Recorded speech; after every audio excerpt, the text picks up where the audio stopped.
C'est toujours un bonheur de vous retrouver tous les dimanches à ce rendez-vous, le 7 Info. L'équipe du dimanche revient sur les points saillants de l'actualité de la semaine. 4 invités ce soir. On parlera de politique, de franc CFA avec l'accord ratifié au Parlement français. On parlera aussi de santé avec un projet qui fait un bien fou dans la lutte contre le paludisme. Bonsoir et merci de nous rejoindre. L'équipe du dimanche pilotée par Abdoulaye Baro. Bienvenue.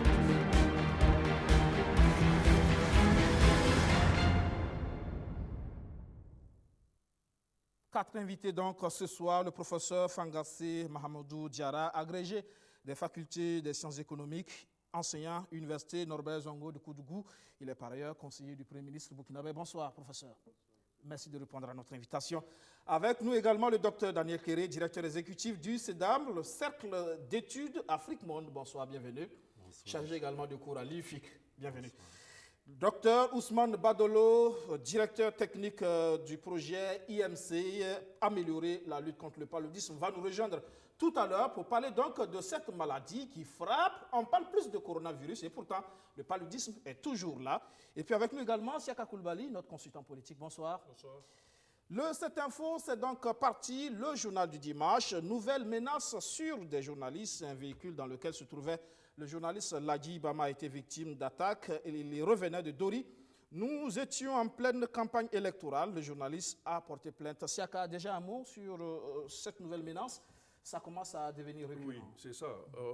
On en a parlé un peu ici lorsque ça avait été le cas de Sidiki Dramé, ensuite Baoula, je crois, le journaliste Seri Baoula. Et on pensait que c'était juste quelques petites alertes qui seraient passées rapidement, mais avec cette dernière information encore, on pense qu'il peut y avoir des inquiétudes quant à la sécurité des journalistes, mais aussi la liberté d'expression et la liberté d'information.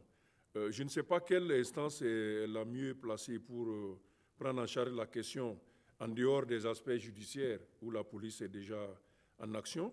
Il serait peut-être bon que les organes des journalistes se mettent en branle ici pour, d'un côté, donner de la voix, faire le plaidoyer, rappeler les principes démocratiques, également assurer aussi le suivi judiciaire donc, de ces cas-là, afin qu'on ne retombe pas dans un scénario. On parlait ici le dimanche passé du cas de Norbert Zongo. C'est encore décevant de savoir que, encore au Burkina Faso, 22 ans après, les journalistes sont encore dans l'inquiétude par rapport à leur profession. Il faudrait quand même qu'on y mette fin à un moment donné. Le journaliste a donc porté plainte. On attendra d'en savoir davantage sur cette affaire. On parle politique. Les élections couplées du 22 novembre dernier au MPP, le Mouvement du Peuple pour le Progrès, l'heure est au bilan ce dimanche.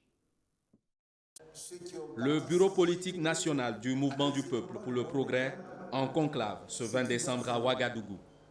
La rencontre est conduite par Simon Compaoré, le président du parti.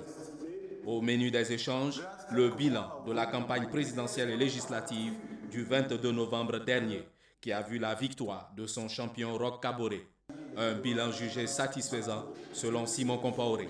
C'était pour nous congratuler et dire que vraiment les camarades ont mouillé le maillot. Ils ont contribué financièrement, physiquement, qu'ils soient d'ici ou d'ailleurs. Et on est très heureux et il était de bon ton que nous les réunissions pour leur dire que le parti est très content, que notre candidat réélu est très content.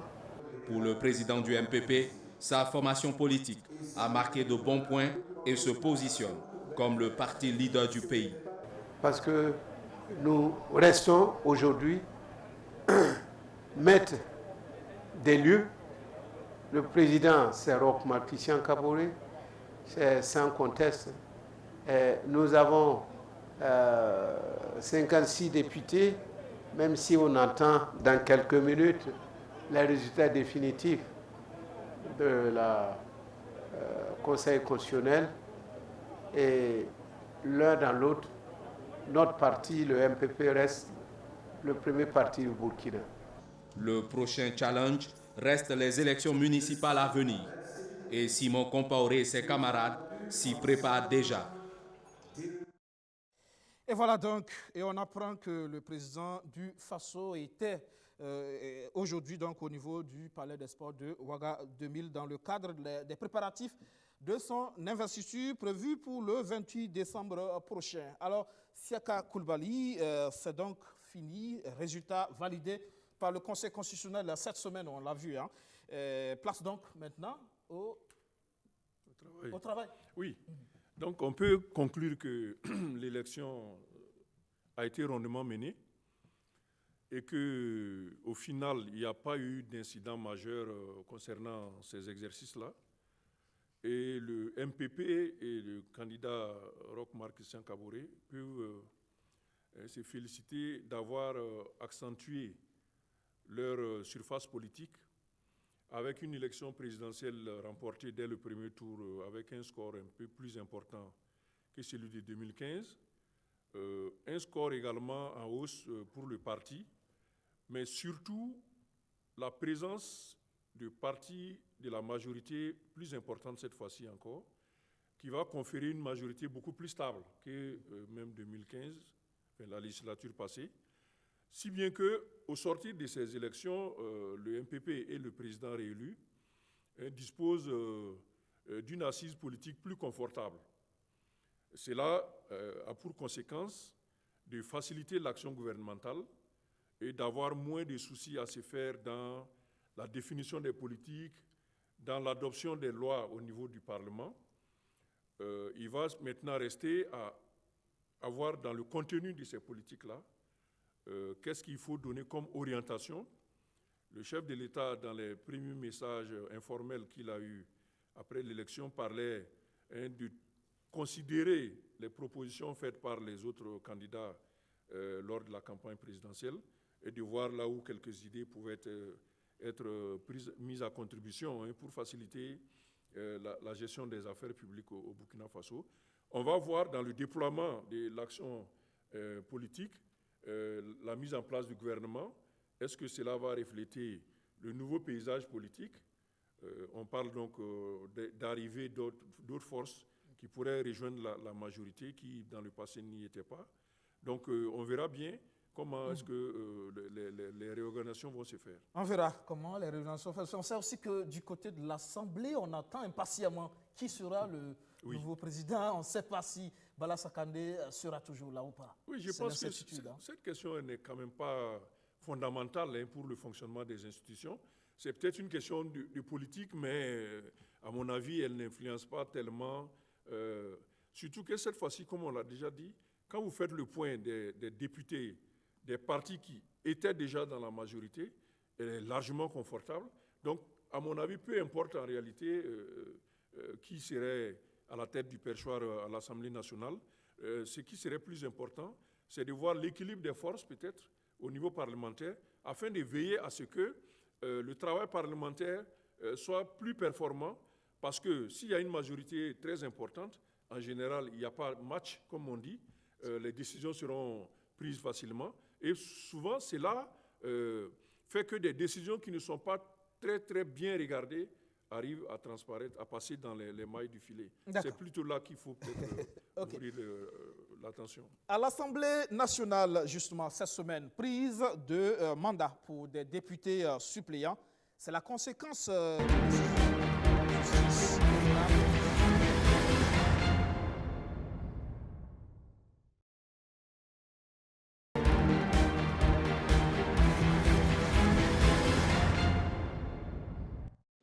Madame Nobila Ouedraogo attendait certainement ce moment depuis longtemps. Félicitations. Suppléante du député Ladi Koulibaly, elle récupère officiellement le mandat après que ce dernier et les 14 autres députés fondeurs de l'UPC aient été déchus de leur mandat électif par le Conseil constitutionnel. Un mandat si court, mais si symbolique pour cette enseignante de profession. Il est vrai qu'on n'a pas vraiment beaucoup de temps pour travailler, mais déjà moi je suis très contente parce que déjà aujourd'hui j'ai pu quand même poser une préoccupation directement à l'Assemblée qui me tenait vraiment à cœur. Comme elle, les 14 autres suppléants de l'Union pour le progrès et le changement ont été officiellement titularisés dans leurs fonctions. Pour la première fois depuis octobre décembre 2017, date de la fronde de Daouda Simboro et ses 12 compagnons, le groupe parlementaire UPC retrouve entièrement ses 33 députés à l'hémicycle, même s'il ne reste que quelques semaines avant la fin de leur mandat. Un jour d'un député intègre à l'hémicycle vaudra toujours mieux que 1000 ans pour un député traître. Voilà, c'est ce que nous nous disons. Même si c'était 1 minute, nous pensons que ça vaut la peine parce que c'est l'intégrité qui a payé. Et nous allons saluer la justice, notre justice. Si ce n'était pas la Cour constitutionnelle, les gars ils allaient s'accrocher jusqu'à la fin. Donc je pense que la Cour constitutionnelle a fait le droit. Et donc nous sommes là, mais pas pour longtemps, mais nous sommes satisfaits. Satisfaits si pour les suppléants du Parti du Lion, même sentiment du côté de l'UNUPS et du Faso Autrement, qui ont procédé respectivement au remplacement de leurs députés démissionnaires, notamment Alexandre Sankara et Nama Baoui, seul député du parti de Ablassé Ouedraogo, qui avait rejoint le groupe parlementaire Bokilim. Voilà. Du côté de la Côte d'Ivoire, c'est validé pour Alassane Ouattara. Il a prêté serment cette semaine.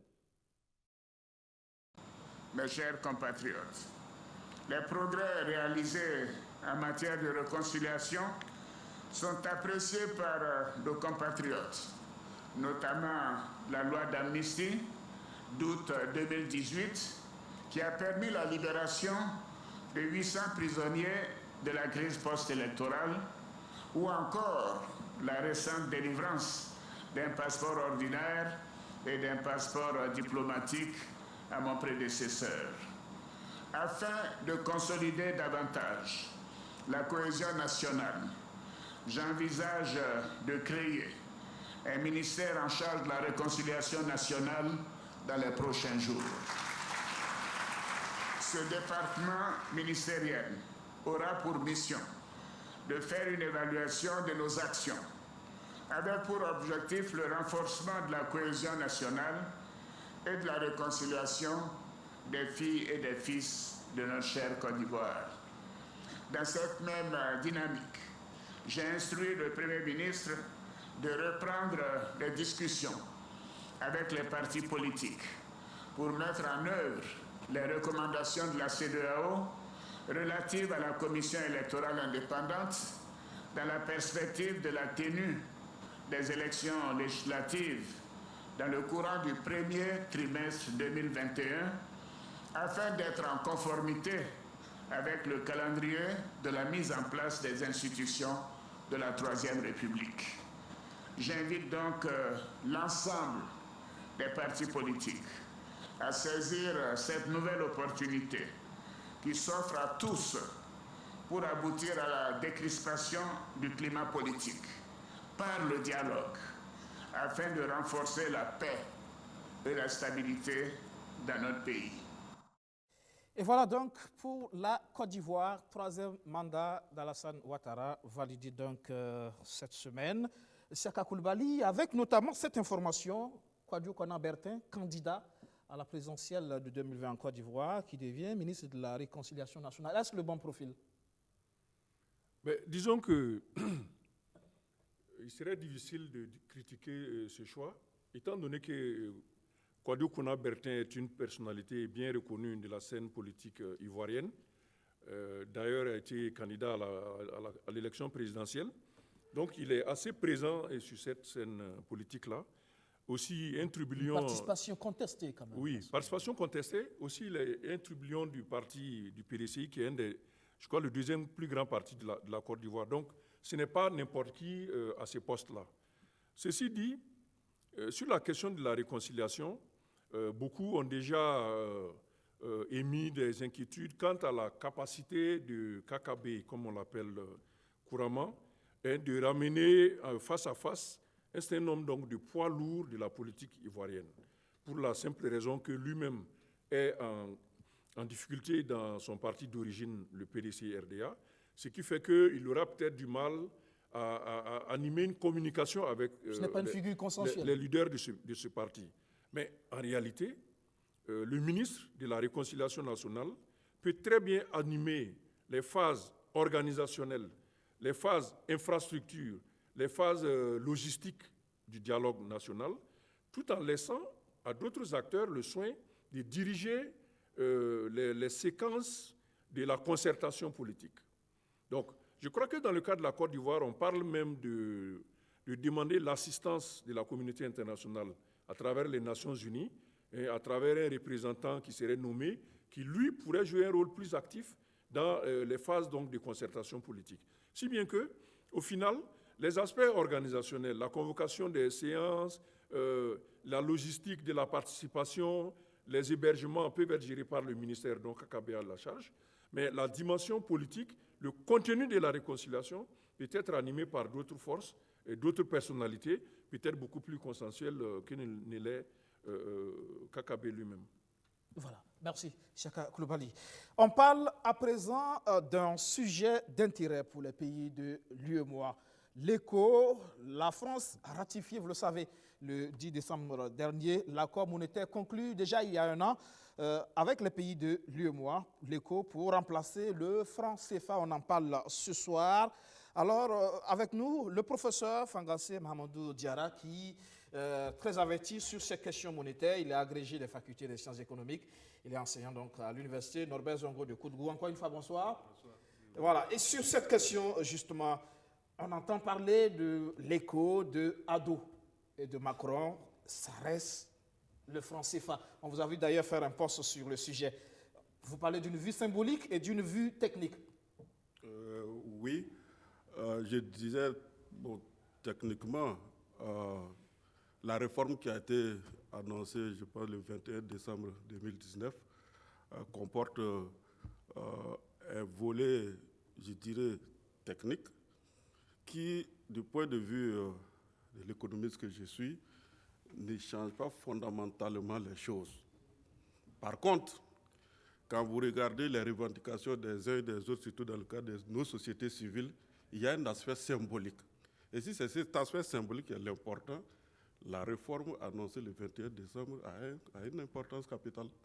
Puisque on vous dit désormais, il n'y aura aucun représentant donc, français au niveau des instances de décision, notamment la commission donc, bancaire, notamment le conseil d'administration de la BCEAO ou le comité de politique monétaire. Donc finalement, on va dire symboliquement, nous avons notre pouvoir donc de décider désormais sans un œil extérieur. Voilà. Alors, docteur Daniel Kéré, vous êtes directeur exécutif du CEDAM, le Cercle d'études Afrique-Monde. Vous êtes par ailleurs enseignant à l'UFIC, Institut universitaire de formation initiale et continue à l'université Thomas Sankara. Sur les craintes des Africains par rapport à ce changement annoncé, fondé ou vous pensez que le débat il est plutôt passionné? Ok, merci beaucoup, M. Djebril. Pour d'abord commencer, il faudrait préciser que la monnaie, c'est un choix politique. Un État peut décider de se doter d'une monnaie pour gérer les échanges au sein de sa population et puis aussi coordonner les échanges entre sa population et le reste du monde. Avant d'être un instrument technique, c'est un instrument politique. Il y a des États comme le Ghana qui ont leur propre monnaie. Il y a des États comme le Kenya qui ont leur propre monnaie, l'Afrique du Sud. Il y a aussi des grands pays qui avaient jadis leur monnaie, comme la France et l'Allemagne, qui ont décidé de constituer un autre bloc pour créer une autre monnaie. D'autres puissances également ont leur propre monnaie, comme les États-Unis et la Chine. C'est un choix politique. Maintenant, en tant que citoyen d'un État, on est fondé à s'interroger un peu sur les tenants et les aboutissants de cette monnaie qu'on utilise. Comment cette monnaie est créée, qui sont les intervenants, et quels sont les différents aspects qui sont liés à cette monnaie. C'est une préoccupation légitime. Le paradoxe dans le contexte actuel, c'est qu'il y a un foisonnement de sujets, un foisonnement de débats par rapport à cette matière, au point où parfois on a des difficultés pour démêler ce qui semble être juste et ce qui semble parfois aussi relever des écarts d'analyse. C'est en cela, je demande si le débat est plutôt passionné. Dans une certaine mesure, sinon sur le plan du principe, un citoyen a le droit de s'intéresser à ce sujet-là. Bon, par rapport au volet passionnel, il faut préciser que c'est lié au fait qu'il y a un rapport particulier qui existe entre nous et la France, du fait du passé colonial que nous avons eu avec ce pays. Donc, lorsqu'on pose le débat comme étant un instrument, une survivance de la colonisation, évidemment, ça suscite de l'émotion, et ce qui alimente cette passion. Comme il a dit, c'est une question de symbole, là. Je comprends parfaitement, mais comme il a si bien dit, c'est une question de symbole, et c'est aussi un choix politique. Mais il faut préciser que par rapport un peu aux rumeurs qui sont développées sur cette question, parfois il y a une petite méconnaissance un peu des règles du jeu politique à l'international. Quand on prend des grands États comme les États-Unis, la Chine, la Russie, l'Inde et autres, ils définissent leur politique extérieure en fonction des intérêts de leur propre pays. Dans les rivalités internationales, effectivement, chaque État essaie d'asseoir son influence. On ne peut pas reprocher à un État comme la France d'essayer aussi d'étaler son influence en Afrique, parce que les autres États le font. Voilà pourquoi je dis parfois aussi une méconnaissance des règles du jeu à l'international. Le plus fondamental pour nous, c'est à nous les Africains, comme c'est un choix politique, de se décider. Soit on opte pour telle option par rapport à la monnaie, ou bien pour telle autre option. Et non pas chaque fois pleurnicher parce qu'il y aurait telle puissance qui tirerait des ficelles dans les coulisses. C'est comme ça que le jeu international est fait. Et il sera toujours ainsi. Seka Coulibaly, sur cette question, est-ce que c'est fondé, ces inquiétudes liées à ce changement qui est en train de s'opérer pour certains? En vérité, ce n'est pas grand changement, c'est juste pour tromper les opinions africaines. Ou alors vous pensez que c'est plutôt passionné? Oui, moi je crois qu'il y a passion quand même sur le sujet. Quand on écoute les experts, les spécialistes et ceux qui savent de quoi il s'agit en réalité, on peut sérier 3 niveaux donc, de préoccupation. Il y a la question de la sécurité de la monnaie, qui porte donc sur la convertibilité, la disponibilité des réserves, etc.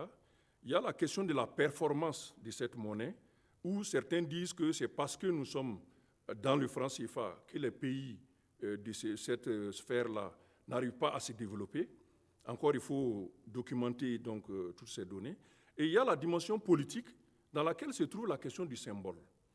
Moi, je crois que dire que c'est symbolique, c'est un peu faciliter les choses, dans la mesure où, si le Parlement français adopte la réforme, c'est quand même beaucoup plus que symbolique. C'est de la décision politique en ce moment-là. Alors, pourquoi est-ce que la France devrait avoir à adopter la réforme d'une monnaie qui n'est pas la sienne?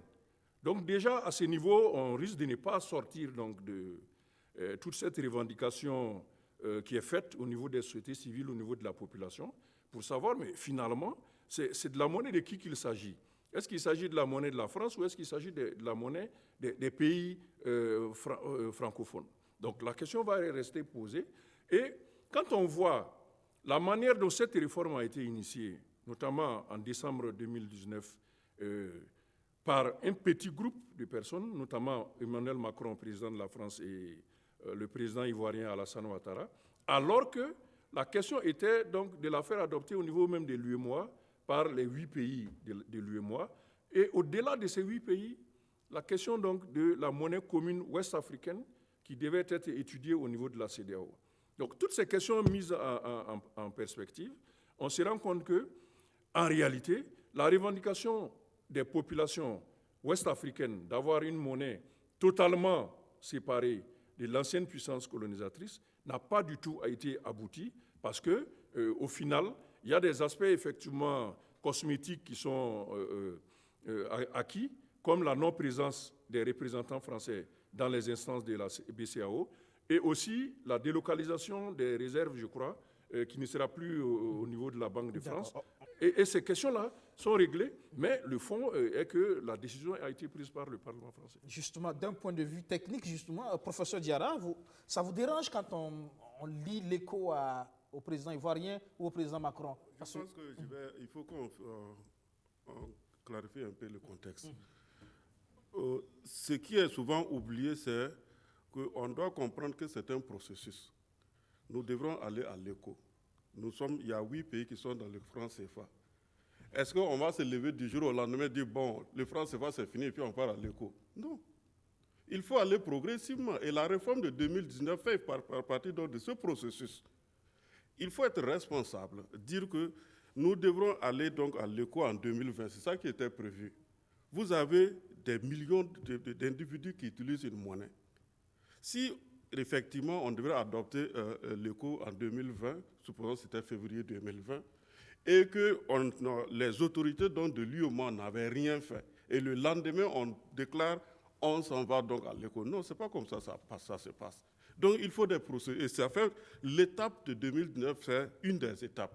Donc, et là où il y a le débat, là où il y a le débat techniquement, c'est le fait qu'il y ait, je vais dire, les éléments qui étaient critiqués, notamment la garantie de la convertibilité, ces éléments restent, bon, peut-être techniquement on critique ça, mais même politiquement, lorsque vous dites pourquoi l'Assemblée nationale française se prononce sur une question, n'oubliez pas que c'était des accords en 1973 qui lient l'État français et 8 nations et 7 nations indépendantes en son temps. Et donc, pour réformer, on a le droit de saisir l'Assemblée nationale française, ça c'est leur politique intérieure. Ils vont décider, vont dire, l'accord que vous présentez, nous sommes d'accord, nous l'adoptons. Donc ça n'a pas d'enjeu pour nous. C'est leur politique intérieure. C'est normal, même nous, malheureusement, chez nous, le véritable problème, c'est que l'Assemblée nationale reste souvent silencieuse sur ces questions. Du reste... On attend peut-être que le document arrive sur nos tables avant naturellement, de poser le débat. Quand vous regardez au niveau donc, de nos communautés, en Europe, vous avez donc un Parlement européen. Mais ici, c'est un comité interparlementaire, ça veut dire que ce n'est pas un Parlement de l'Union en tant que tel. Donc ça, ce sont des questions qui doivent être bien traitées au niveau de nos zones. Et comme on le dit, quelqu'un le disait, ça parle ailleurs.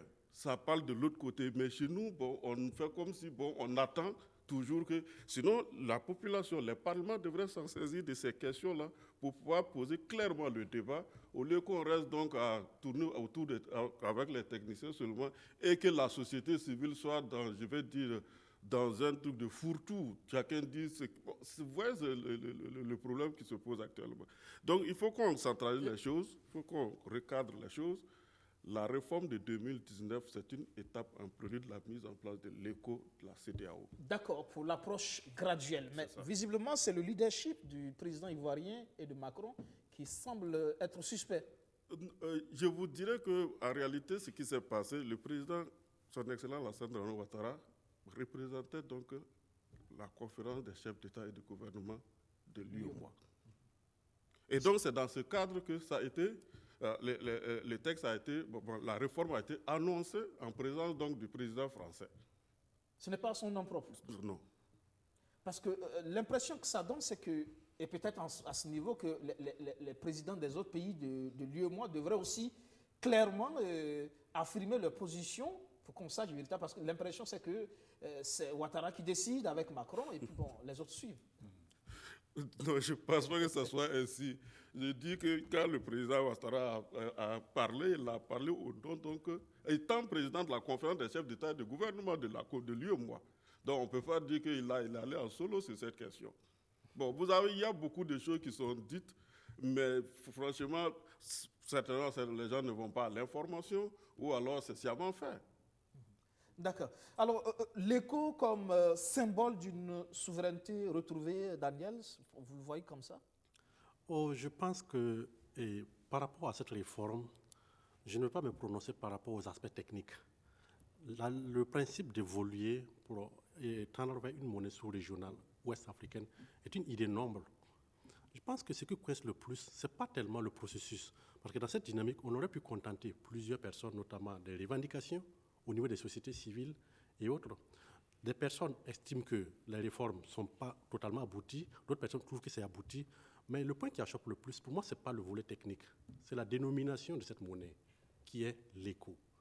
Parce que c'est un nom que les chefs d'État au niveau de la CEDEAO avaient choisi comme pour porter le nom de leur monnaie commune, en fait. Donc, qu'une réforme du franc CFA prenne déjà ce nom-là pose problème, parce que c'est comme si on volait déjà un nom qui est proposé par la CEDEAO.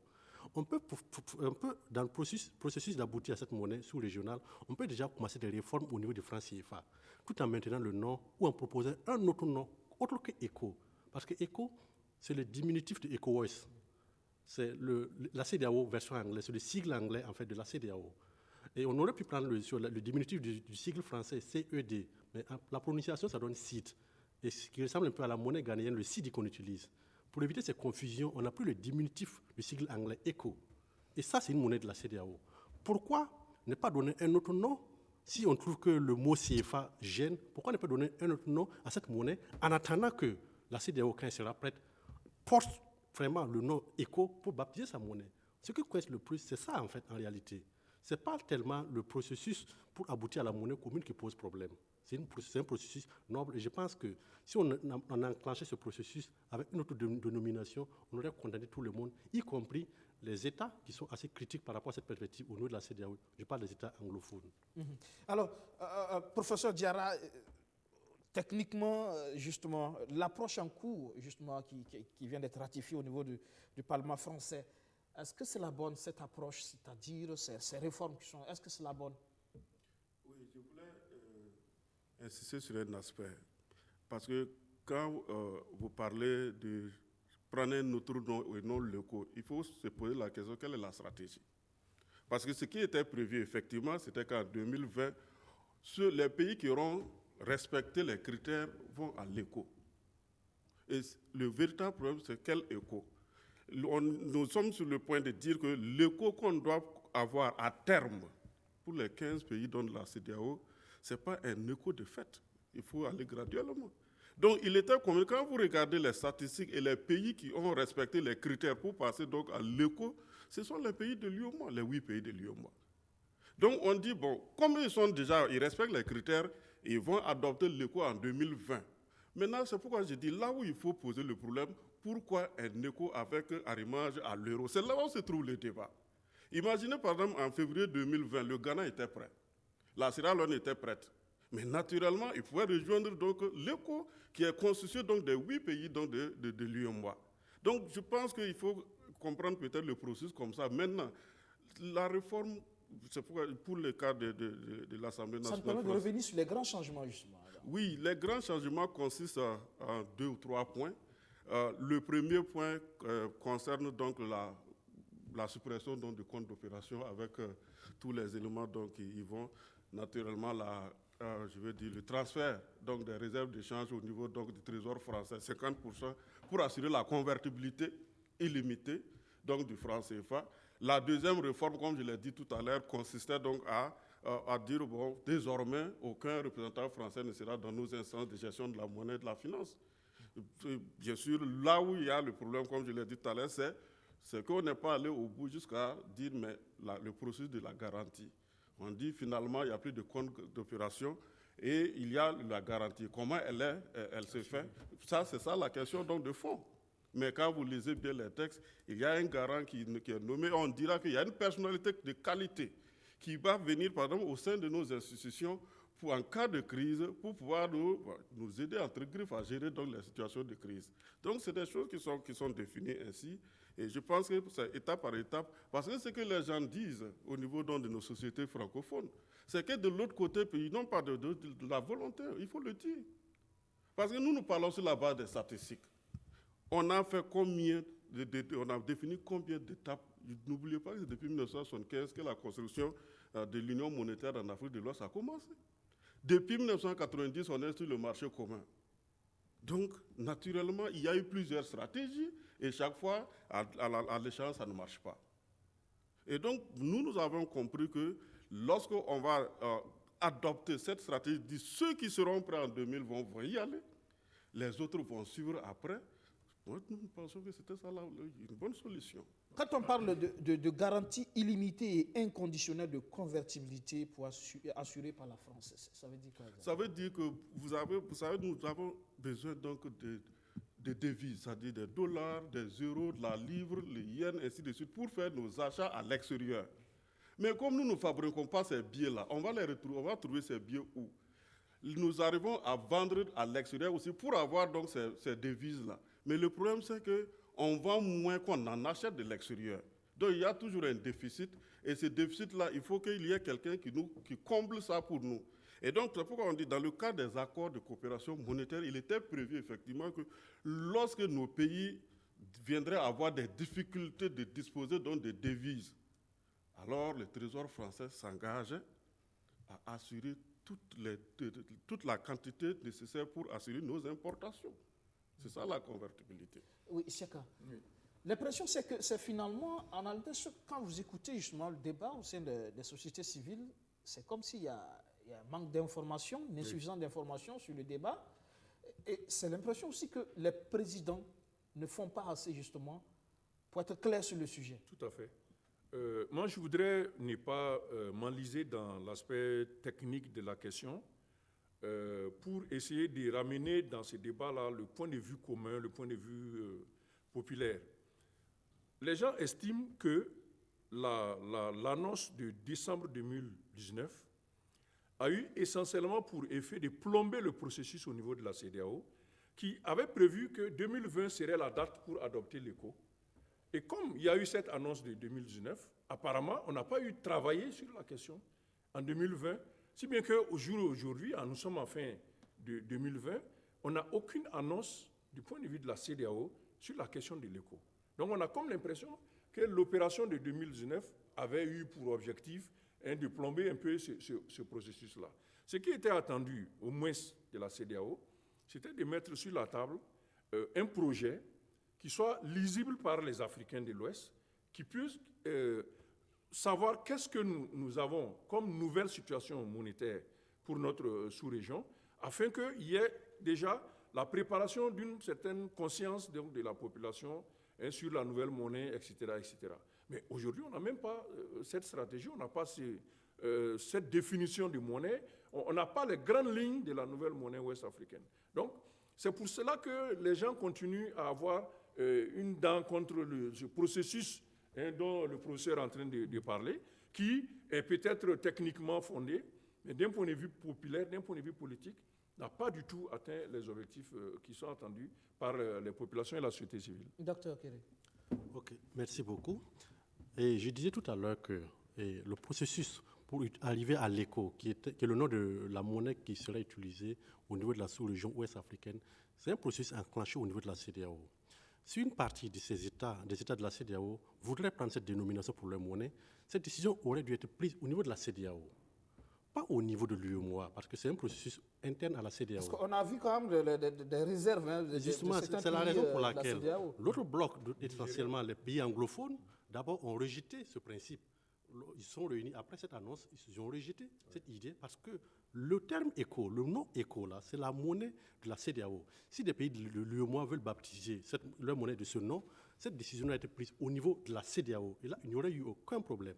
Deuxièmement, quand au niveau de la France, le Conseil des ministres a entériné ce projet en juin dernier, le président du Nigeria, vers la fin du mois de juin, a fait des déclarations, ce qui est quand même assez fort, notamment dans les relations diplomatiques, pour mettre quand même en garde le risque d'implosion de la CEDEAO, parce que, comme M. Koulibaly le disait, on a comme l'impression que c'est un processus qui pourrait torpiller le projet de monnaie commune. On aurait fait ces réformes au niveau de la monnaie CFA, qu'on conserve le nom CFA ou qu'on porte un autre nom, en attendant que plus tard les autres États soient prêts pour continuer le nom commun. Cela n'aurait posé aucun problème. La sortie du président nigérien en dit long, parce que si on continue dans cette dynamique, c'est comme si c'était un peu un affront en réalité par rapport à cette initiative commune. Et ne prenons pas le risque quand même d'en arriver à l'implosion de la CEDEAO. Parce que quoi qu'on le dise, le Ghana, le Niger sont nos voisins les plus proches par rapport à la France, que nous aimons bien. C'est peut-être aussi un des objectifs cachés de la France. Comme je le disais au début de mon propos, les rivalités internationales, ce n'est pas seulement que la France seulement qui cherche à étendre son influence en Afrique. Toutes les puissances internationales y recourent, qu'il s'agisse des États-Unis, de la Russie, de la Chine, chacun essaie d'étendre son influence. Et il y a deux volets, il y a deux voies essentiellement.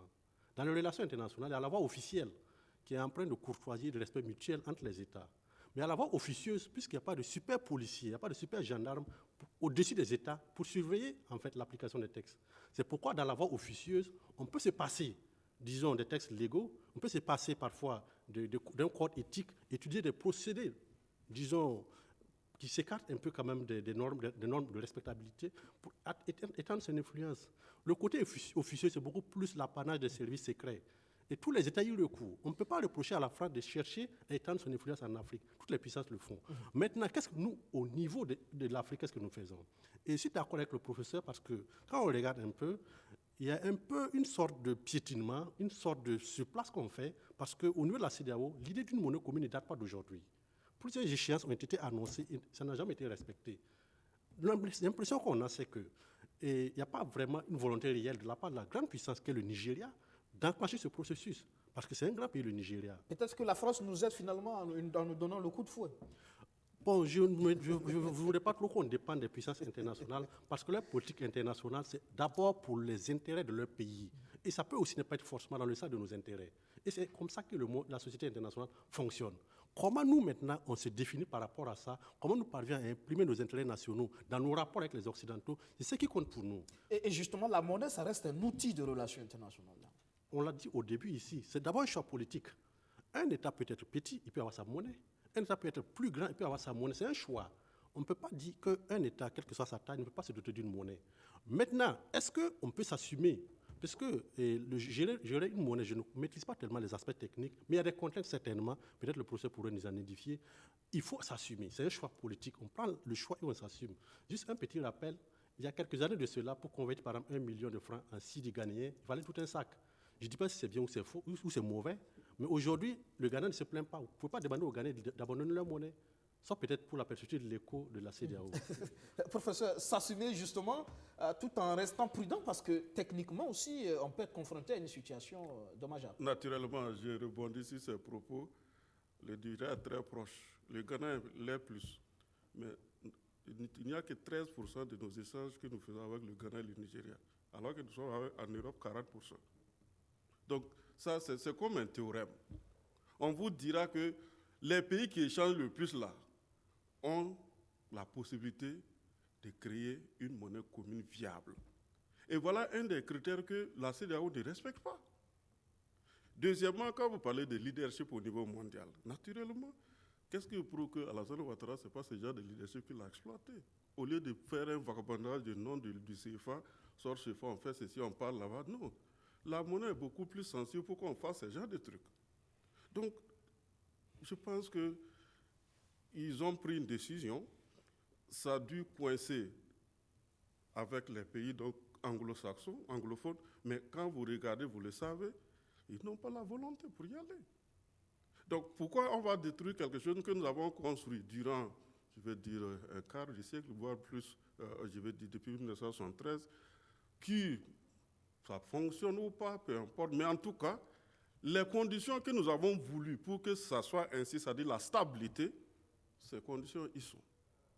Maintenant, pour des réformes dont on ne connaît pas, je veux dire, les réformes, on ne connaît pas les tenants, les aboutissants. Le Nigeria, c'est un géant au pied d'Agile, vous le savez bien. Donc, il faut éviter que nous détruisions notre outil parce que vous avez en face de vous des gens qui ne sont pas tout à fait, je veux dire, tout à fait prêts pour y aller.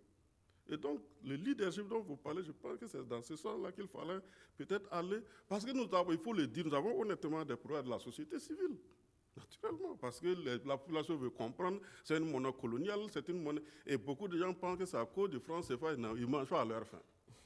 Vous le savez.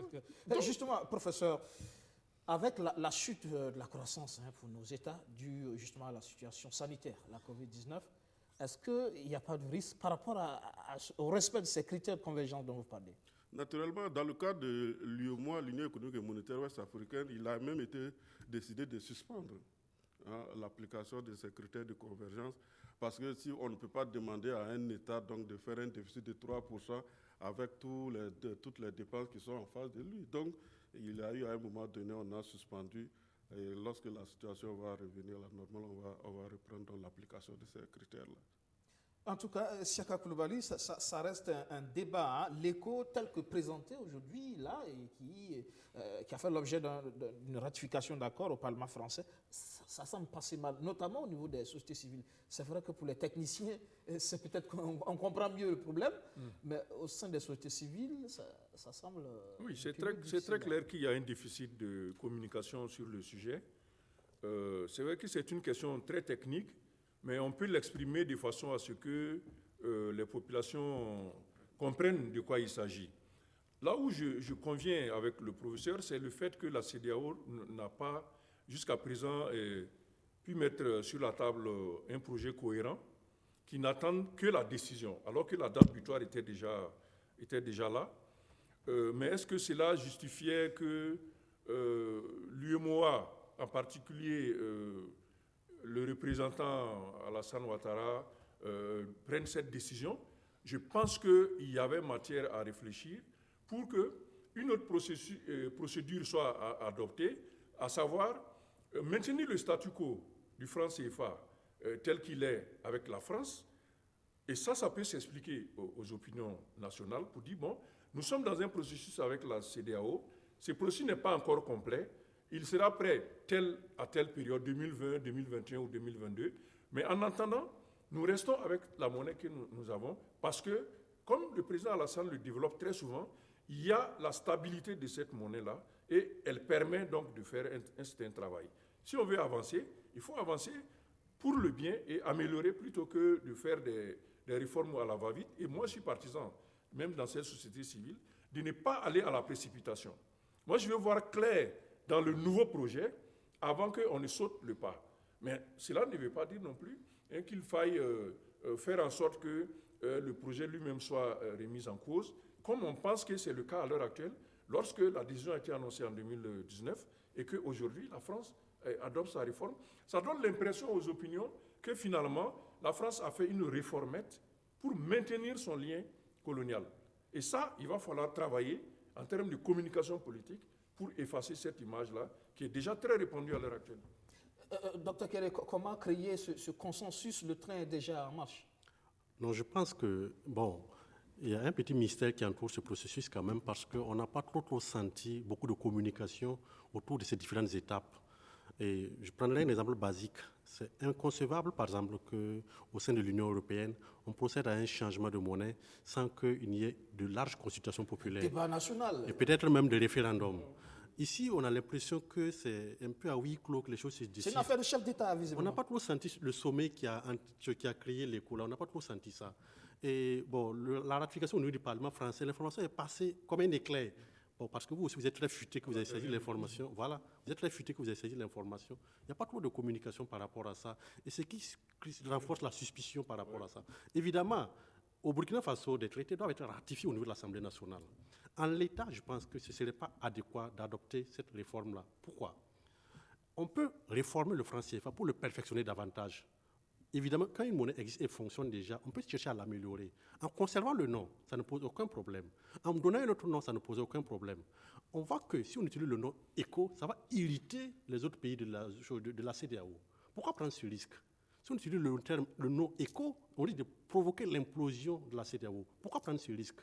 Donc, je pense que la réforme telle qu'elle, si on enlève la dénomination qui pose problème, on peut l'accepter, on peut l'adopter, en attendant qu'au niveau de la CEDEAO, et bon, je ne sais pas quand, mais en tout cas, si on est prêt maintenant, on adopte notre réforme avec notre nom, et ça ne pose aucun problème. D'accord. Voilà. On sait que, professeur, que le préambule de l'accord donc ratifié au niveau du Parlement français prévoit expressément justement le changement de dénomination du franc CFA. Il faudra justement très rapidement émettre de nouveaux billets de banque. Hein. On sait que pour l'instant, c'est au niveau de la Banque de France. Là aussi, il y a toutes les interrogations. Comment ça va être géré? J'ai toujours dit que les billets soient imprimés à Taïwan, en France, où ça n'a pas d'importance. Il faut que, pour que le billet ait cours légal, il faut qu'une autorité donne cette force-là. Donc, c'est attaché là-bas à la BCEAO, c'est des papiers. Tant que le gouverneur ne donne pas l'autorité nécessaire pour que ça circule, ça ne peut pas devenir de la monnaie. Donc, que ce soit imprimé à Zabro-Daga ou bien aux États-Unis, ça n'a pas d'importance. J'ai toujours dit ça. Donc, ce qui est important ici, le chronogramme. Le Parlement français a adopté. La réforme a été annoncée depuis 2019. Mais est-ce que quelqu'un peut me dire c'est en quel mois et en quelle année on va avoir des billets égaux? C'est toute la question. Il faut épuiser le débat. Puisque les autres pays disent on suspend. Il y a une masse critique de pays qu'on n'a pas pu observer pour pouvoir passer à l'écho. Donc, on reporte. Donc, c'est pour dire que même la date de la réforme de notre franc CFA pour devenir éco, ce n'est pas encore clairement dit, puisque tout doit être arrimé donc à la mise en place de la monnaie des 15. Donc j'estime qu'il faut peut-être savoir raison garder pour ne pas... je suis d'accord avec le grand frère lorsqu'il dit qu'effectivement il y a un problème de communication. Naturellement, c'est notre processus d'intégration qui est ainsi fait. On est souvent mis devant les faits accomplis. Lorsque vous dites on envoie un projet comme ça à l'Assemblée nationale rejette quand je quitte le franc CFA, vous faites comment? C'est ça la question. Donc il faut peut-être... nous avons construit donc des États ou des nations dans un cadre de coopération, et c'est depuis les années 60. Pour pouvoir en sortir, il faut aller progressivement. On ne peut pas se lever comme ça. Bon, aucun chef d'État ne sera aussi irresponsable pour dire que moi je quitte le franc CFA. Du reste, l'histoire l'a montré. Le Mali avait quitté dans les années 63, ou je ne sais pas, mais il est revenu. La Guinée-Bissau, qui est un pays lusophone, avait sa propre monnaie. La Guinée équatoriale, c'est la même chose. Ce sont des pays qui sont... Donc, on ne peut pas a priori se baser sur du symbole et puis pouvoir rejeter tout comme ça. Donc, il faut vraiment donc souvent qu'on explique et que vraiment les populations à travers les parlements soient vraiment les vecteurs pour les réformes. Ça, c'est important. Justement, est-ce qu'on peut éviter ce doute légitime, parce qu'il y a comme une sorte de flou artistique qui ne rassure pas et qui fait qu'on a peur du saut vers l'inconnu? Chacun. Oui. Bon, je prends en compte les considérations émises par le professeur. Hein. C'est clair que sur le plan technique, donc, il y a de la matière. Hein. Et quand on écoute effectivement le président ivoirien, il est tellement serein sur la question qu'on a l'impression que c'est nous qui brassons l'air qui n'est pas nécessaire de brasser. Mais je reviens sur la dimension de l'opinion, la dimension de la sensibilité des opinions sur cette question du franc CFA. Et n'oubliez pas qu'on a dans nos pays cette frange anti-impérialiste des opinions qui continue à penser que la monnaie est un instrument de souveraineté pour les pays africains, mais aussi de domination de la part de l'ex-puissance colonisatrice. Et quand on se rappelle la façon dont la monnaie a été utilisée pour déstabiliser la Guinée de Sékou Touré, lorsque il y a eu en 1958 le choix de ces pays de refuser la communauté proposée par la France, on peut se dire, est-ce que le fait que les billets qui circulent en Afrique de l'Ouest soient imprimés à Chamalières en France, donc fief de l'ancien président Valéry Giscard d'Estaing, est-ce que c'est une bonne chose pour nos pays africains? Est-ce que les pays, avec le processus de maturation de 1960 jusqu'à aujourd'hui, ne sont pas en mesure de prendre en charge l'émission de la monnaie, d'autant que nous avons une banque centrale qui est bien à Dakar. Et quand on interroge des économistes, je l'ai déjà fait une fois avec Zéphirin Diabré, est-ce que notre BCAO est capable d'assurer la gestion d'une monnaie pour l'Afrique de l'Ouest? Il m'a dit qu'il n'y a aucun problème. Il y a plus de 2000 cadres à la BCAO. Il y a tous les instruments nécessaires pour pouvoir faire cette...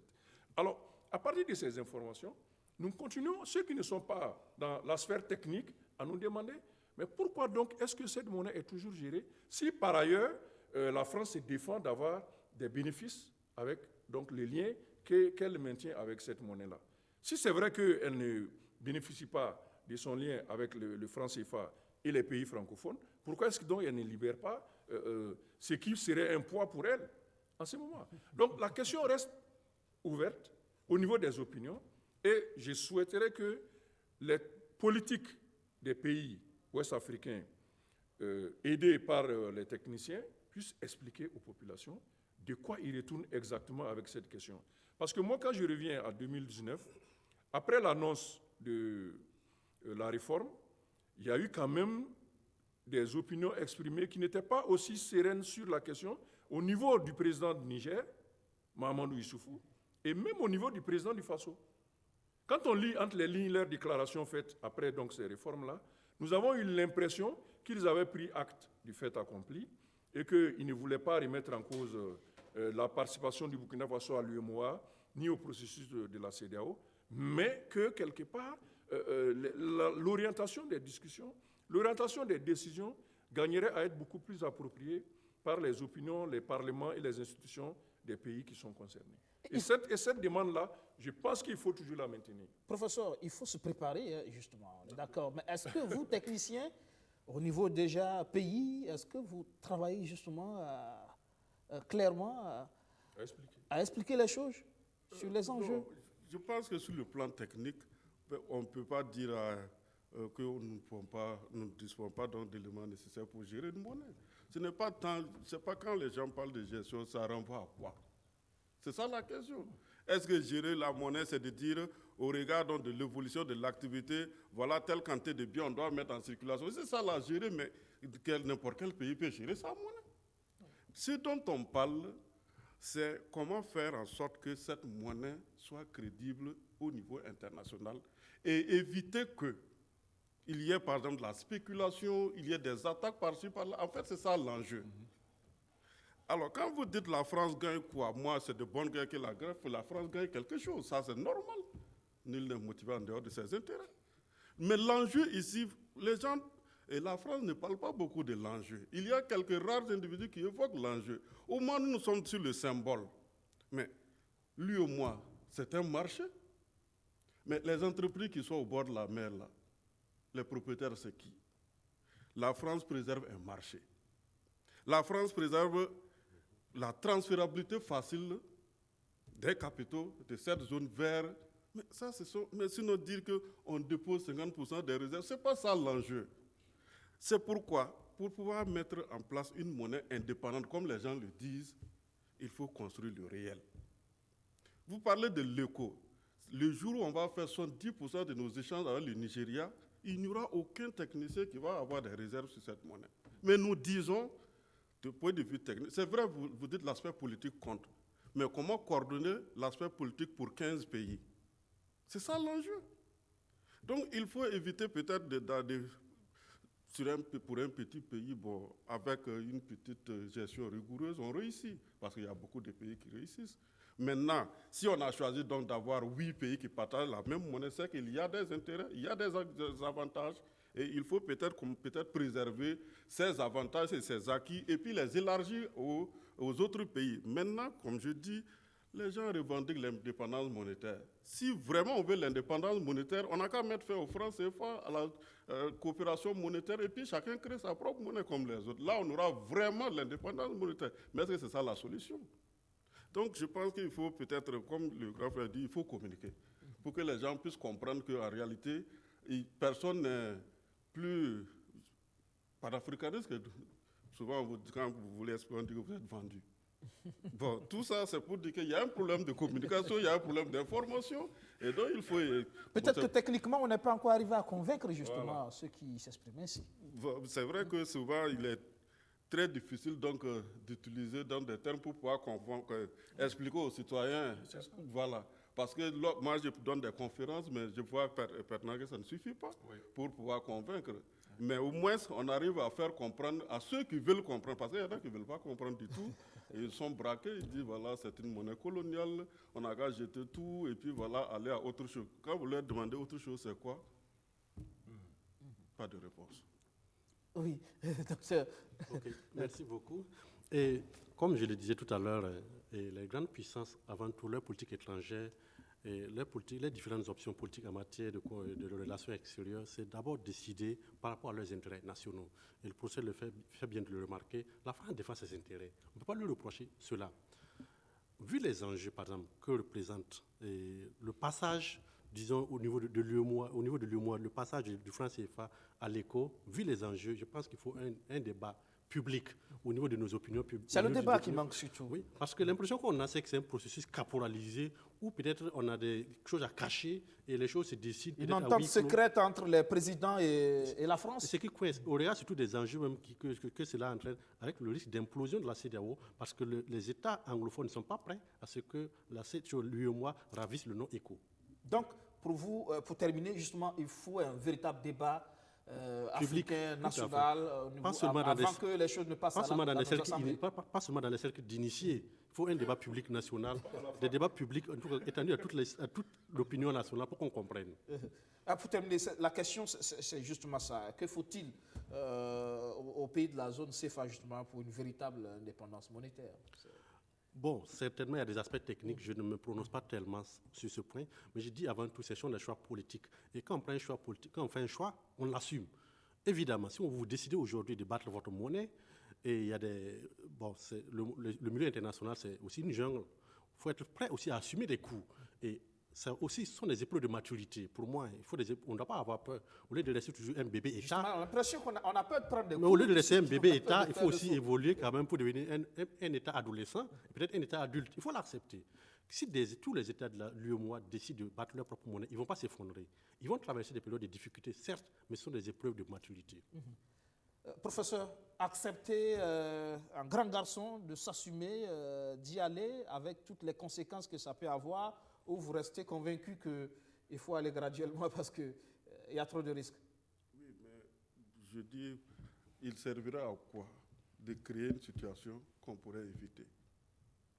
Ça sert à quoi de dire aujourd'hui le Burkina Faso quitte le franc CFA avec toutes les conséquences qui vont replonger l'économie dans une situation qui va durer 10 ans, peut-être plus, des conséquences à long terme, alors qu'on pourrait éviter ça. Donc il faut souvent, on s'assume, c'est bien vrai, mais il faut s'assumer aussi en étant réaliste. Donc la réforme qui est engagée, je dis bien depuis 1975, elle va aboutir, mais il y a des préalables. Et ce sont ces préalables-là qu'on est en train de construire. Quand ces préalables-là seront... Pas de torture. Pas de torture. Quand les préalables seront vraiment clairement bien établis, naturellement, le politique va venir après. Sinon, c'est vrai, il faut s'assumer, mais je pense que il faut éviter de créer des situations qui vont replonger ces petites économies donc, dans des situations difficiles durant un quart de siècle. Parce que lorsque vous prenez ce genre de choc-là, une guerre civile, les effets, ce n'est pas en 3 ans, ça finit. Nous sommes habitués avec quoi? Nous tous, on est là, on sait que le matin, je me lève, je prends 150 francs, je vais acheter une miche de pain. Mais si vous dites, vous n'êtes pas bien préparé pour avoir votre monnaie, vous adoptez votre monnaie, et chaque jour que Dieu fait, le prix du pain, ça flamme. Parce qu'en vérité, ça pose facilement pour avec ce qui est fait en termes de réforme actuellement, de changement, l'impression c'est que rien n'a changé en vérité. Oui, mais comme je dis, c'est un processus. On était en accord avec un pays qui se trouve être l'ex-puissance coloniale pour aller vers nos voisins et créer notre monnaie. Il faut se défaire progressivement donc, de l'ex-puissance coloniale. Et comme je dis, la garantie de convertibilité ne se fait plus à travers les comptes d'opération, mais ça se fait à comment? Mais en réalité, c'est une question donc, de confiance. On ne peut pas se lever et dire la garantie de convertibilité par la France est finie. On ne peut pas dire ça. Il faut faire des annonces pour éviter que les spéculateurs ne se ruent sur votre monnaie. Donc, progressivement, on va s'en sortir, mais pas de façon brusque. D'accord. Merci, professeur. Je pense qu'on est en fin de plateau. Merci à tous, en tout cas, d'être venus éclairer l'opinion. Le débat se poursuit. Prochainement, la prochaine étape, justement, ça va être justement le débat qui va venir sur la table de nos assemblées. C'est bien ça. Et on verra ensemble, mais il faut déjà qu'au niveau des techniciens, un peu partout sur les médias, que le débat se mène. Et comme vous l'avez dit, il faut qu'au niveau de l'État aussi, on organise ce débat national sur la question avant que les choses ne soient ratifiées au niveau donc, de nos parlements, parce que c'est un enjeu majeur. La monnaie, ça engage les peuples aussi, ce n'est pas une question de président. C'est bien ça. Merci à tous encore une fois d'être passés. On était avec le professeur Fangassé Mahamadou Diarra, agrégé des facultés des sciences économiques, Université Norbert Zongo de Koudougou. Merci d'être passé sur notre plateau. Dr Daniel Kéré est directeur exécutif du CEDAM, le Cercle d'études Afrique Monde. Il est enseignant à l'UFIC, Institut universitaire de formation initiale et continue, Université Thomas Sankara. Merci. On poursuit cette info. On reçoit tout à l'heure le docteur Ousmane Badolo, directeur technique du projet IMC, améliorer la lutte contre le paludisme. Cette maladie, vous le savez, continue de sévir sous nos tropiques. On parle plus de Covid-19 et pourtant, le paludisme est là, qui continue de faire des ravages. Donc, il y a ce projet, l'ONG Dipiego, améliorer la lutte contre le paludisme, des années de mise en œuvre avec des résultats probants. Après 7 ans de mise en œuvre, l'heure est au bilan dans le projet Improving Malaria Care. L'AMC, ou encore améliorer les soins contre le paludisme lancé en 2013, visait entre autres à prévenir le paludisme saisonnier, à renforcer les capacités des acteurs au niveau national et local. Et en termes de prévention, avec Jipaigo, 400 000 enfants de moins de 5 ans ont été protégés contre le paludisme depuis 2018.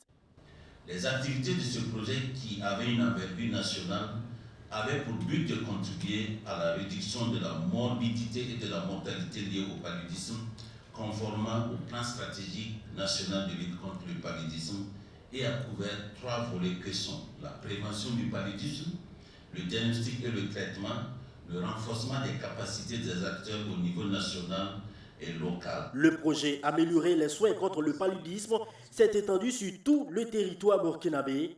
Dans le Nord et le Sahel, 1000 enfants qui auraient pu perdre la vie ont été sauvés selon les initiateurs. Autre point d'honneur, plus de 17 000 décès liés au paludisme ont été aussi évités partout dans le pays. Ces résultats ont été engrangés grâce à l'appui financier des États-Unis qui ont d'ailleurs offert 3 véhicules au ministère de la Santé. Les États-Unis ont investi plus de 222 millions de dollars dans l'aide au secteur de la santé au Burkina Faso. Grâce à AMC, environ 1,5 million de femmes ont bénéficié d'un traitement préventif pendant la grossesse et 2,5 millions de moustiquaires imprégnés d'insecticides ont été distribués à des femmes enceintes et allaitantes. En 2019, le paludisme a tué 409 000 personnes dans le monde selon l'OMS.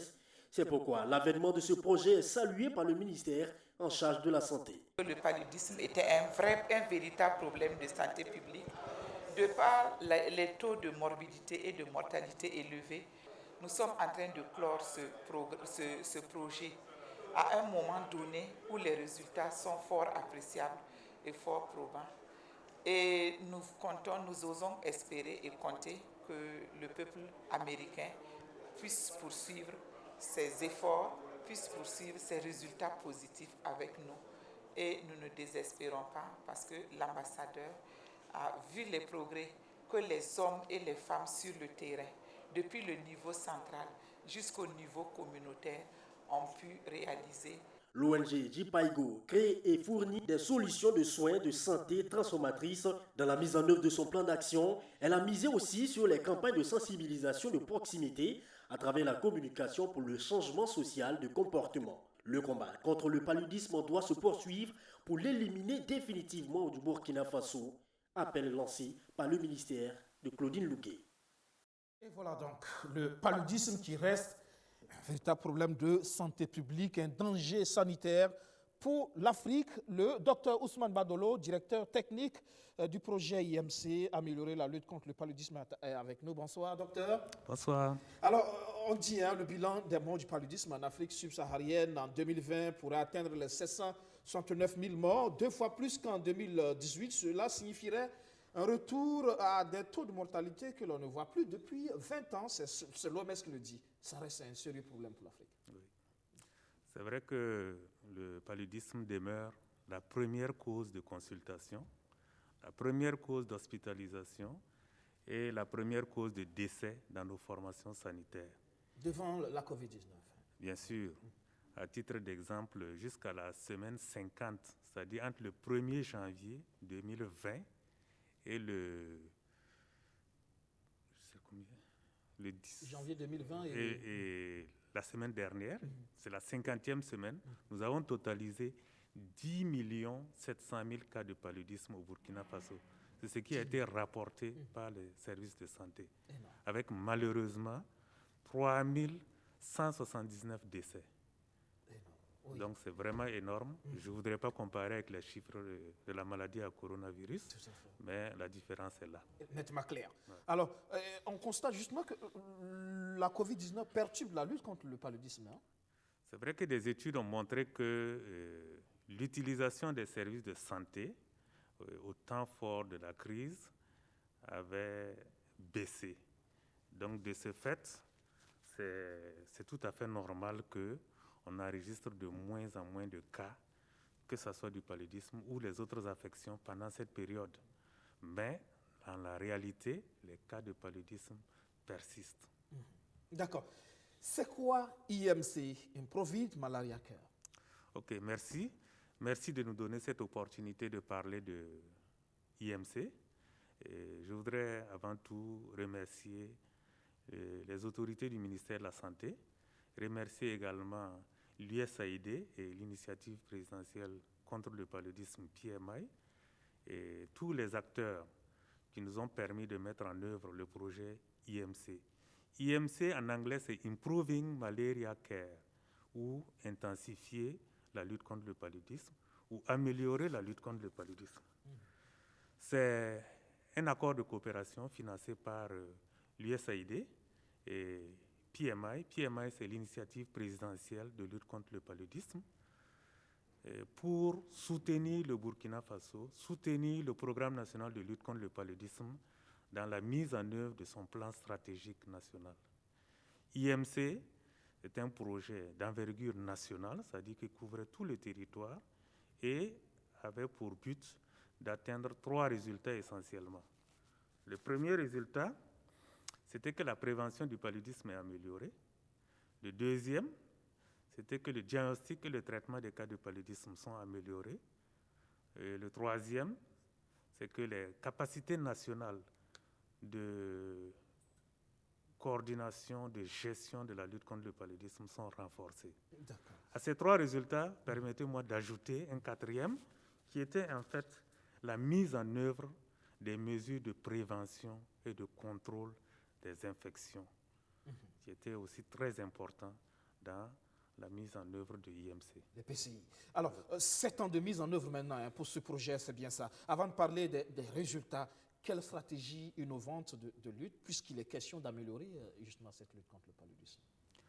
Bon, il y a beaucoup de stratégies qui ont été mises en œuvre, mais je voudrais juste citer 2 qui ont permis quand même d'améliorer significativement la lutte contre le paludisme. La première stratégie, c'est la mise en œuvre d'une approche d'amélioration de la performance et de la qualité. Nous l'avons appelé SBMR, c'est un sigle en anglais. Et SBMR n'était autre chose que amener les services de santé à s'organiser pour mettre en place des équipes qualité qui vont régulièrement se retrouver pour poser les problèmes liés à la qualité et proposer des solutions pour améliorer la qualité des services.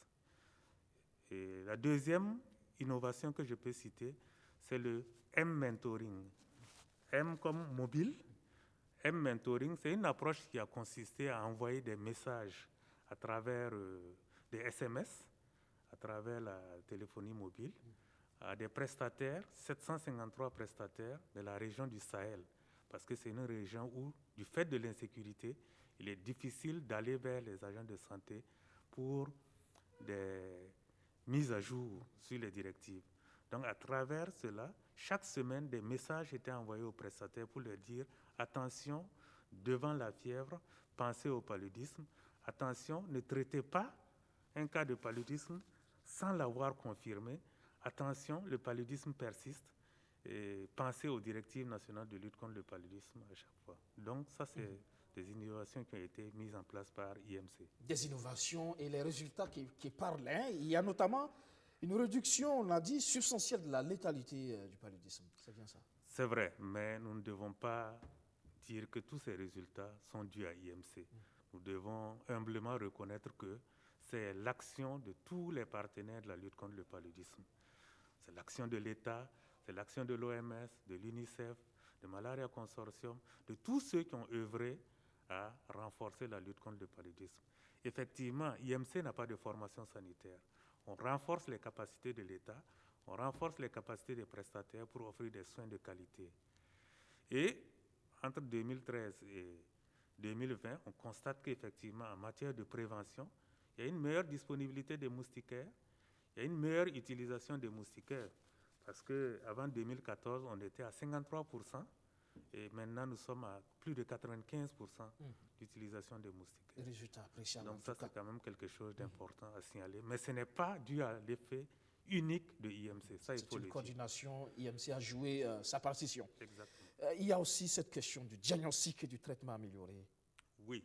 Il faut dire que l'OMS recommande que tout cas de palu soit confirmé d'abord avant d'être traité puis rapporté. Confirmé soit à l'aide du test de diagnostic rapide, que nous appelons les TDR, ou confirmé par la microscopie au laboratoire. Et avant 2013, il faut reconnaître qu'il n'y avait pas beaucoup de tests qui se faisaient. Mais grâce à l'effet de la communication, grâce à la formation, grâce à cette approche qualité qui a été mise en œuvre, de plus en plus, les prestataires confirment d'abord avant de traiter. Et le taux de confirmation est passé de 75% à 95% entre 2013 et 2019. Il faut aussi dire qu'avant IMC, beaucoup de cas étaient traités sur la base de la présomption.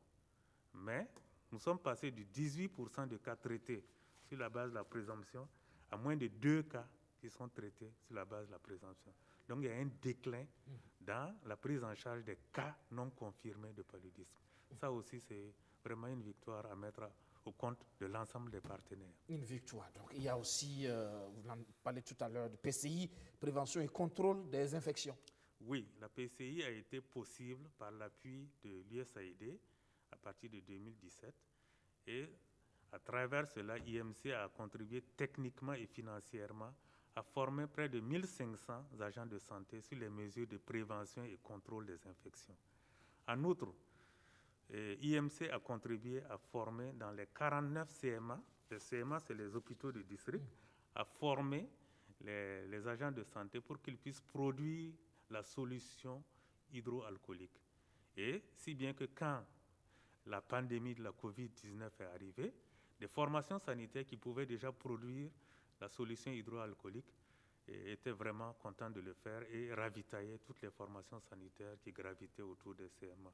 Donc c'est vraiment un apport substantiel pour l'amélioration de la qualité des services.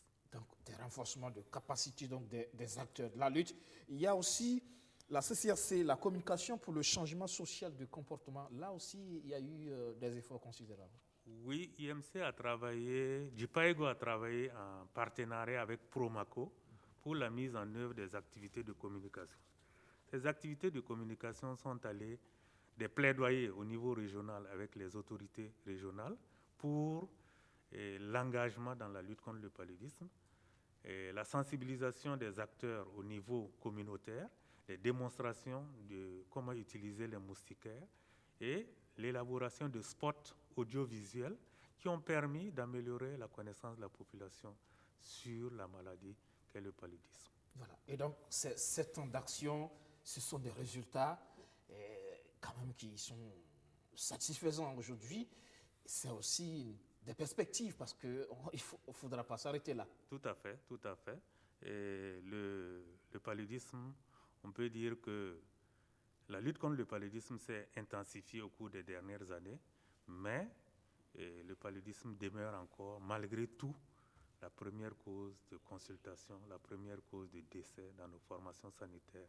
D'où la nécessité pour tous les acteurs de resserrer les rangs pour non seulement partir des acquis de IMC qu'il faut consolider, mais aussi développer de nouvelles initiatives pour vaincre le paludisme malgré la Covid qui fait l'actualité. Et le projet se poursuit Non, malheureusement, un projet a une date de début et une date de clôture. IMC est arrivé à clôture. La cérémonie s'est déroulée au cours de la semaine, le 14 décembre précisément. Mais nous avons bon espoir qu'il y aura d'autres projets pour soutenir le programme national de lutte contre le paludisme dans la lutte contre ce fléau également. Ça reste, comme il l'a dit tout à l'heure, on a tendance à l'oublier à cause de la COVID-19, mais le paludisme reste là et continue. Il reste un problème véritable de santé publique pour nos pays. Il a donné les chiffres, donc c'est très important. Moi, en tant que peut-être profane sur la question, mon intérêt se situe sur la dimension contrôle de l'infection et comment on fait pour empêcher même que le paludisme ne survienne. Et quand on voit les chiffres aujourd'hui, on peut s'étonner que cette maladie, qui est due à un petit insecte dont on nous a dit à l'école primaire que la durée de vie était entre 48 et 72 heures, qui ne peut se reproduire que dans les flaques d'eau, comment se fait-il qu'il arrive à faire autant de dégâts dans les pays organisés qui disposent du système de santé, etc., etc. Donc, c'est un peu cette préoccupation qui est celle du commun des Burkinabés, d'entendre chaque fois dire que le paludisme est une affection aussi importante qui domine donc toutes les autres, alors qu'au final, quand on réfléchit, on aurait pu peut-être centrer les efforts. Et je ne parle pas peut-être des projets comme celui qu'il a animé, mais au niveau des politiques de santé, de faire en sorte qu'on puisse prendre le mal à sa racine et faire en sorte que le vecteur lui-même ne puisse pas prospérer et faire autant de dégâts qu'il ne le fait à l'heure actuelle. Donc, c'est plutôt ça qui est la préoccupation. Autrement dit, on est bien obligé de valider les résultats importants que vous avez obtenus et faire en sorte que la prise en charge soit aussi bien faite, notamment au niveau des femmes enceintes et des enfants en bas âge. C'est très important. Mais il faudrait, à partir donc des résultats de ces projets, formuler des recommandations et faire en sorte que, en l'absence des appuis extérieurs, nous puissions avoir des politiques qui permettent donc de résorber totalement des maladies comme le paludisme, parce qu'on a pu le faire pour d'autres, comme la polio, la variole, je crois, ou la variole, oui. Voilà, donc c'est aussi possible d'envisager ça avec le paludisme. Docteur, ce sont des résultats à consolider, parce qu'il faut rester vigilant de façon permanente. Tout à fait, et je suis parfaitement d'accord avec ce qu'il a dit. Il faut dire qu'il doit y avoir plus d'engagement dans la lutte contre le paludisme. Et la lutte contre le paludisme ne doit pas être seulement l'affaire des agents de santé ou du ministère de la Santé. Il doit y avoir un effort des collectivités, un effort des populations même à la base pour la lutte contre le vecteur. Une fois que le vecteur ne sera plus là, ou bien même s'il est là et qu'il n'est pas offensif, il ne faut pas entraîner le paludisme. Donc vraiment, nous sommes tous interpellés et à mobiliser plus de ressources financières et de ressources humaines pour pouvoir lutter contre le paludisme. On imagine que c'est beaucoup de ressources humaines mobilisées dans le cadre de ce projet. Oui, bien sûr. Le projet en tant que tel, au niveau de Dupaigo, on était une quinzaine. Mais comme je l'ai dit, le projet n'a pas travaillé seul. Le projet a travaillé avec l'ensemble des partenaires de la lutte contre le paludisme et le programme national de lutte contre le paludisme pour renforcer les capacités nationales. Et c'est une expertise qui devrait pouvoir se poursuivre dans le cadre de cette lutte. On espère qu'au niveau de Dupaigo, on réfléchit justement à d'autres initiatives, d'autres projets dans ce sens. Oui, tout à fait. L'expertise est là, l'expertise est disponible et participe aux côtés du PNLP au jour le jour pour renforcer les actions de lutte contre le paludisme. Merci. Dr Ousmane Badolo, directeur technique du projet IMC. Merci d'être passé nous donner toutes ces explications sur ce projet qui a permis d'engranger en tout cas des résultats dans le cadre de la lutte contre le paludisme au Burkina Faso. Merci encore. Merci à vous aussi. Tchaka Koulibaly, ça sera tout pour ce soir. Merci à toutes et à tous de nous avoir suivis. Excellente suite de programme sur notre chaîne. Bonne reprise de travail demain. Excellente suite de programme sur la chaîne Au cœur de nos défis. Bonsoir.